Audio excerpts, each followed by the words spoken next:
Thank you guys for coming tonight. Tonight we're going to talk about, does food affect our mood? And yes, it does. It makes a huge difference in how our body functions on a daily basis and through production and reduction of certain brain chemicals. And that's a lot about what we're going to talk tonight, is what those brain chemicals are and how they work with food to work for us or to potentially work against us.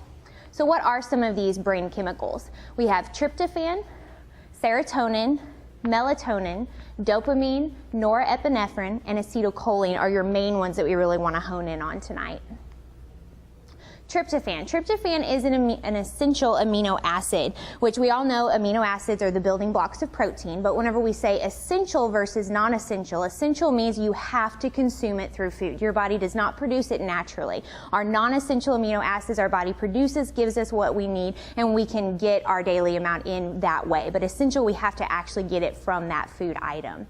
Synthesis, it does synthesize serotonin and melatonin, so it does play a big role because it's not just about am I getting enough tryptophan in for being an essential amino acid, but it's also about do I have enough so that I can actually synthesize these other brain chemicals that are so important for me. It does have a calming effect.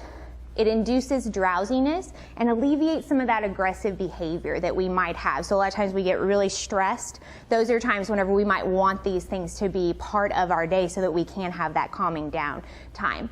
Two ways that it does it. One, it elevates your brain serotonin levels. Serotonin is kind of a natural calming as well too. Two, it reduces the amount of tyrosine, and we'll talk a little bit more about what tyrosine does, but it is a precursor to norepinephrine and epinephrine or dopamine. So those are ones that we really want to look at for which one do we want more of than the other, how do we get it, and what exactly can we utilize that for. So where is tryptophan found? It is found in protein foods. However, it's really interesting that low protein meals actually increase tryptophan levels in the brain. Why it does that? To give you the best example, if you think of on a playground, everybody's going to get a kickball, for instance.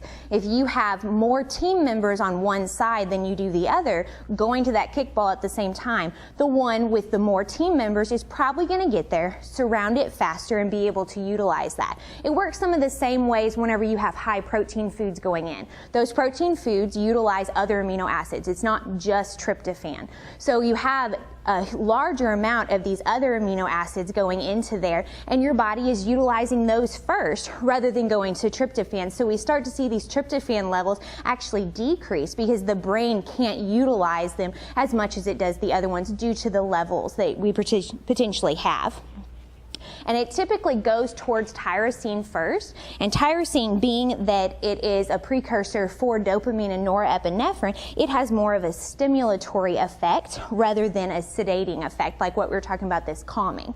So where we actually see the most consumption of tryptophan in the brain is with high carbohydrate meals. So you know, oftentimes in the afternoon everybody is always that sleepy moment or that moment whenever you really want to just go take a nap. Usually it's because you had a high carbohydrate lunch typically, and that has led to this calming effect because your tryptophan levels are very high at that moment in time. So you're calm, you're kind of drowsy, you want to go to sleep, but you also realize that, you know, I'm really mellow. I'm not aggressive, and that's why typically people, whenever they get really worked up, they crave carbohydrates, and they're trying to figure out, why do I crave carbohydrates so much? Well, it gives you that high tryptophan levels, which can actually give you that calming effect. So we were talking about that tryptophan is a precursor and it can actually produce serotonin. So some of the same things that tryptophan does, serotonin does as well too. So you have those calming effects, you can have some of that induced drowsiness as well too, and it can still alleviate some of that aggressive behavior. Now, however, the other aspect of this is a deficiency can lead to depression. It has been known to do that.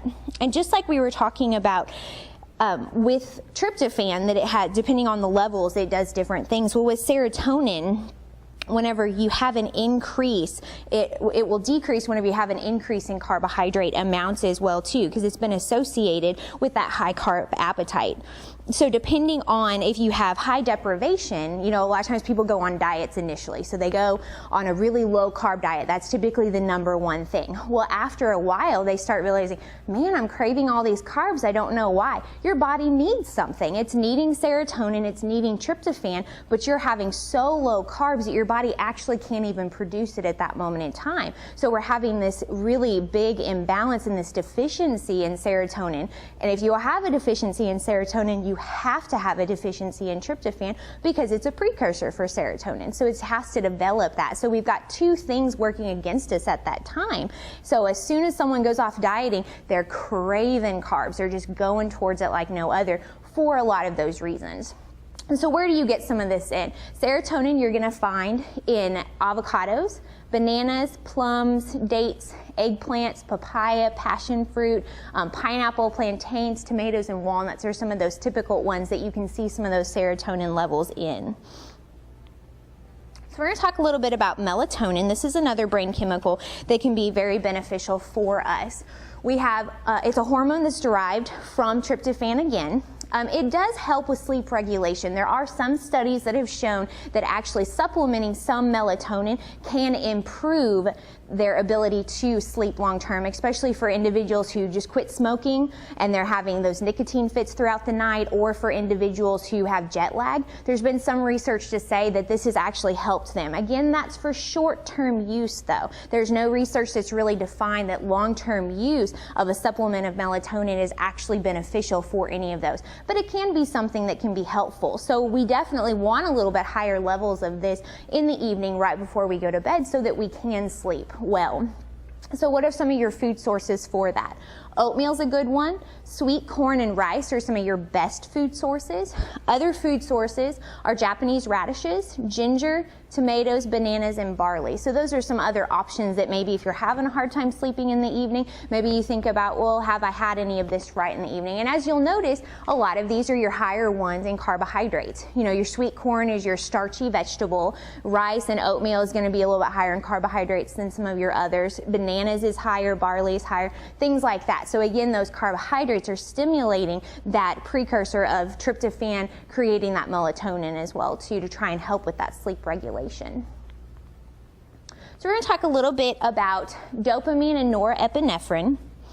These are, like we talked about earlier, are a conversion from tyrosine.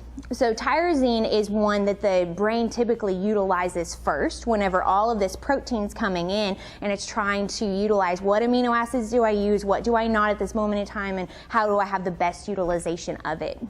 So it's typically going to favor tyrosine because dopamine and norepinephrine stimulates the body. Your brain wants to be stimulated. So you want that really high alertness. So it does enhance attention, motivation, alertness, concentration, and fine muscle coordination. So we want a lot of those things. Oftentimes I have clients come to me and they say, I am so drowsy in the afternoon. I really need just kind of a pick-me-up. So that might be something that we need to change, and having a higher protein food at that lunch meal rather than having a high carbohydrate meal will actually benefit you in this particular area. Now granted, a deficiency in this can also lead to depression as well too, because if you're not having as much of this, which is giving you that stimulatory effect, then you're looking more at having the drowsy effect, and oftentimes people can slowly slip into a depression on that particular area.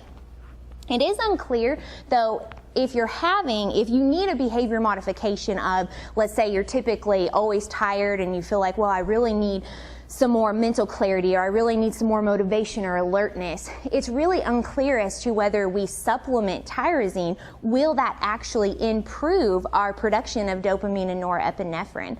Because a lot of it depends on the firing rate of that particular neuron. So you're feeding those neurons to have this effect particularly occur, and without knowing, is that neuron firing properly? Is it firing at the right speed? Is it going to actually be able to use all the tyrosine I'm putting in? Those are all questions that we really don't have great answers to, because what they have seen in research is it shows that it's not necessarily significant to really load a human being with extra tyrosine to promote the production of dopamine and norepinephrine more often than not. And so typically we look at, it would be great if it did, because then we would look at places like Parkinson's disease, Alzheimer's, things like that, where we would say, yes, we want to do this so that the brain can produce more, so we have more of that mental clarity, which granted, in a lot of these, you're looking at the brain is actually dying. So the question is, well, when is tyrosine really coming about? Can they even use it anymore? Do they even have those neurons? Because we don't know at what point they're firing, how quickly that's occurring. So one of our last ones, this is acetylcholine. It's a brain chemical that can improve memory function. So again, we're looking at some of these disease states that are having less memory function available. Can we utilize acetylcholine for that aspect as well too? It is produced from choline, so that is one thing that you might think about. Well, you know, I'm having some of those issues, or I have family members that are having some of those issues. So maybe we look at, are we actually feeding them enough choline producing foods so that we can actually utilize acetylcholine in the end? So what are some of those? You're going to find choline in eggs, liver, soybeans, beef, milk, and peanuts are some of your main ones. And those particular foods have choline. As soon as the body gets choline, it's going to transfer over into that acetylcholine at that particular time. So you can see that brain chemicals have a huge amount to do with food and mood for our body. So we really want to look at some of these different food items and see, am I doing things the way that I need to? Am I being able to utilize these foods the way that my body needs to produce some of these particular brain chemicals? And then looking at if you're having that drowsy moment in the afternoon, are you eating too many carbohydrates at that particular meal? You know, just like we talk about with diabetics, that consistent carbohydrate is so important for their blood sugar. Well, whenever we really think about it, it's really important for all of us in terms of, do we have energy in the afternoon? Do we have the ability to keep doing our jobs? Those are things that you kind of have to look at. So while that carbohydrates can have a benefit to it, and while you've seen from the research that it's not beneficial to eliminate them, being that whenever we were talking about completely eliminating them, then that's the moment that the body starts saying, no, I need them significantly, and then we're sluggish and drowsy all the time, and we want to eliminate that as much as possible. So we really want everything in moderation, but if you're having some specific problems with some of the areas that we talked about, you might think about adding some of these extra foods in there. So does anybody have any questions?